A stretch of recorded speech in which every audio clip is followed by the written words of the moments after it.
गुजरात से bureau chief Shakir Mirza की report के मुताबिक गुजरात के इलाके कोटला अरब अली खान में एक दिल दहला देने वाला वाक़या पेश आया, जहां डकैती के दौरान खातून से मुबैना तौर पर ज्यादती की गई। तफसीलात के मुताबिक नामालूम मुलजिमान रात के वक्त घर में दाखिल हुए और तकरीबन 1.5 घंटे तक लूट मार करते रहे। डाकुओं ने घर से 18 लाख रुपए नकदी, तलाई जेवरात और दीगर कीमती सामान लूट लिया और मौका से फरार हो गए। वारदात के दौरान मुलजिमान ने घर के बुजुर्ग शख्स को बांध दिया, जबकि छोटे बच्चों को एक कमरे में बंद करके खौफो हिरास फैला दिया। मुतासरा खातून के मुताबिक डाकुओं ने इस दौरान इससे ज्यादती भी की, जिसके बाद वो शदीद जहनी और जिस्मानी सदमे में है। पुलिस राय के मुताबिक वाक़े की FIR दर्ज करके केस CCD ब्रांच के सुपुर्द कर दिया गया है। ताहम 8 रोज़ गुजर जाने के बावजूद पुलिस अभी तक मुलजिमान तक न पहुँच सकी। अहले इलाका और मुतासरा ख़ानदान ने वज़ीर आला पंजाब और IG पंजाब से फौरी नोटिस लेने और इंसाफ की फराहमी का मुतालबा किया है।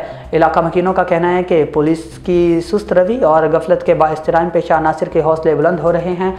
अगर हुकूमत और आला हुकाम ने बरवक्त कार्रवाई ना की तो अवाम का निज़ाम में इंसाफ पर से एतमाद उठ जाएगा।